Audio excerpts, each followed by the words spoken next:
Hello, this is the Provoked Prawn, and this is a video to compare two of my very favourite gaming mice, and this is going to be interesting because they're completely different. The Logitech G Pro X Superlight and the Roccat Kone XP. Now, as you'll see from these shots, these are two vastly different mice, and very striking in their complete and utter differences. However, I think they're worth comparing because, in my opinion, they're two of the best mice that money can buy for different reasons. Now, I really like the G Pro X Superlight, and it has actually been my main mouse when not using others for review purposes. And just recently I got my hands on the Roccat Kone XP, and I like it for a lot of different reasons. So in this video, I'm going to compare the two and talk about the differences between them, and the highlights and lowlights of both, and what I like and don't like about them. Now, as you'll see, the Logitech G Pro X Superlight is available in white and black, and there's also a pink variant, which unfortunately I don't have, so I can't show you that, but you can see just how striking it is, but also completely and utterly different from the Kone XP, which is very striking in itself thanks to that 3D RGB powered by 22 internal LEDs that you can see going on there. Now, these are two quite different mice. You'll see they're roughly similarly sized, but the Kone XP has a very ergonomic design to it for right-handed gamers, whereas the Logitech G Pro X Superlight is more symmetrical in its design and shape. The G Pro X Superlight also obviously strikes because immediately it has one, no RGB, and two, also just 5 programmable buttons, whereas the Roccat Kone XP has 15 programmable buttons that can be customized up to 29 different actions, which is insane. That's 5 thumb buttons alone, and a number of other buttons, including left and right tilt on the mouse wheel. Now, you'll notice that the G Pro X Superlight has a lot of PTFE areas on the underside, and it's very understated, and it's very highly rated by a number of different people. Mostly because it's not only a no-frills mouse in terms of being over the top with RGB, and that's a wonderful reason to compare these two just to show how completely different they are, but also because it has some pretty decent specs, including up to 25,600 DPI, 40G acceleration, 400 IPS, 1000 Hz polling rate, and naturally it is wireless as well, with up to 70 hours of battery life. And having no RGB helps with that because it means that the mouse can keep going and going. And it's really slick and easy to use, and as I'll show in a little while, it's also incredibly lightweight. Now, these are two quite different mice, as you can see from this shot, and I think it's important to talk about the differences, but also the reasons why I like both of them. I like the Superlight for its simplicity, for its overall comfort, and the simple look and feel of it. It also feels really good to use, and thanks to Logitech's Lightspeed technology, it registers your clicks really quickly and easily, and it works just seamlessly and really, really well. It's really nice looking in both the white and black variants, and it has grip tape included in the box, which you can add to the mouse for a little bit of extra grip. The mouse wheel is satisfying to use, and the buttons themselves are also very good. It packs on-ROM switches, which people do complain about wearing out over time and resulting in double-click issues, but I've not had a problem with the one that I've been using as my main when I'm not using other mice, and that's mostly been this black one, which I have used quite a lot. And if you've seen the shots of it in my recent videos with it with the grip tape on, you'll see it has been heavily used, and it doesn't look as nice as it did when it first came out of the box. You will see there is a little bit of movement in the mouse wheel, but it doesn't have left and right click like the Kone XP. However, there is a lot to be said for this mouse in terms of things like the freedom that it offers. Obviously, being a wireless mouse, it has the obvious advantage of being very flexible in that it doesn't have any cables to hold it down, and it's just slick and easy to move around. The PTFE areas on the underside are nice and large, relatively quiet, and give very little feedback when you're sliding the mouse around on your mouse mat.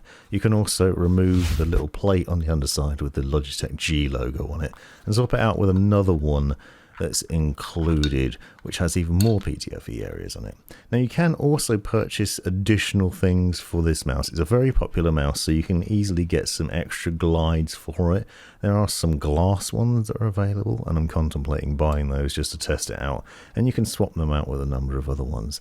It's very popular, so it's really easy to get hold of replacement feet, but also upgradable feet. It comes with Logitech's Lightspeed wireless dongle, which means that you can plug it into your PC and get a very solid connection over 2.4 GHz. It's also PowerPlay compatible, so it'll work with Logitech's PowerPlay mats, which means that you can get constant charge directly from powered mouse mat from Logitech, which means that you really don't need to even worry about plugging it in, which is definitely another advantage of the system and a highlight to the mouse. As I said, as standard, it has up to 70 hours of battery life, which in itself is a remarkable amount.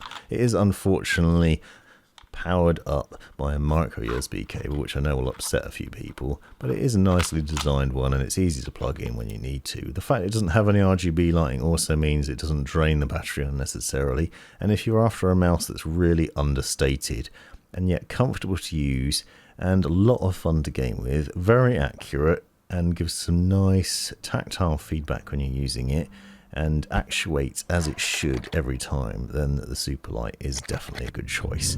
Now there's a lot to be said about the Kone XP as well though. That is a fantastic mouse, and not least of which because of the ergonomic shape of it. You'll notice it has a nice large thumb rest, and on that thumb rest you also have the easy shift button, which is basically a button that you can press that then lets you access a number of other customization options for the various other mouse buttons. I said this has 15 programmable buttons, and you can get up to 29 actions out of those. When you're pressing and holding that easy shift button, it opens up a secondary layer of actions on the Roccat mouse. Now it's worth noting that Logitech has a similar option with G shift, so you can program secondary layers on the Logitech mouse as well with the G-Shift technology in Logitech's G-Hub, but you are limited because there's only 5 buttons comparable with the 15 on the Roccat.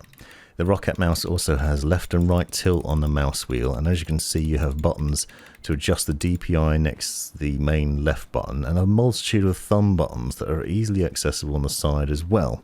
It has nice textured grips and a nice ergonomic shape. It fits really well in the hand, and this Kone XP is basically one in a long line of Kone mice that have been improved upon over time, so they've made it better and better over time. Now I will say that I do feel that the Logitech mouse feels a bit more premium in the hand, and it is a bit more expensive, and so it warrants that, I think. And that's not to say that the Kone XP feels cheap, but then obviously it does have a wire on it as well, so that is one downside. If you want the wireless freedom, then the Superlight is the one to go for at the moment, and I certainly do prefer wireless mouse for the most part. However, the Kone XP is wonderfully affordable, and it packs in some pretty awesome specs with up to 19,000 max DPI, 50 Gs of acceleration. It's got an adjustable lift-off distance, 1000 Hz polling rate, and a lot more. I'll leave all these specs of both mice in the description so that you can compare them, and I'll also leave a sample of the clicks at the end with them side by side so you can hear what the various sounds of the two are like and how they sound different. One thing of note though is that Roccat Kone XP uses optical mouse switches, which means it should last for longer and won't suffer from double click issues. Now onto weight, you'll see that the Superlight lives up to its name at around 64 grams. The Kone XP, meanwhile, is about 101 to 103, depending on where you put it on your scales, and that is obviously significantly heavier. And with the wire, you might find that it feels a bit weightier than a wireless mouse. So if you're looking for something lightweight, then the Superlight is it. However, I won't say that I feel like it's so heavy that it's negatively impacted me moving from the Superlight to the Kone XP.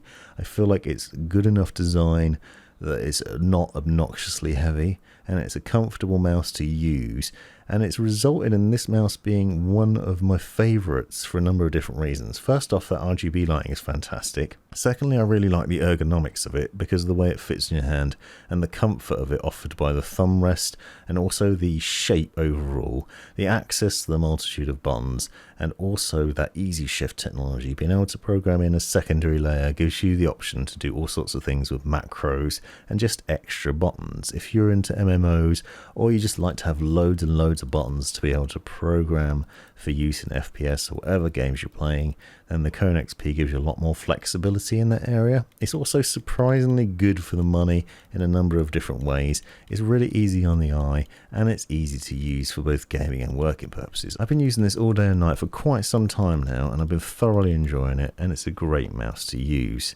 Now I'm going to give you a sample of what the clicks and sounds of the mice are like side by side, so you can hear those, so stick with me. Be sure to check out the links and other information in the description, and thanks for watching.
This has been the Provoked Prawn. Hope you found this video useful, interesting, hilarious, or otherwise. Take a look at these other videos that I think you might find interesting as well. And have a look at the description for links and other information you might find useful. Click that join button to see the benefits of being a member of my YouTube channel. And most importantly, have a great life.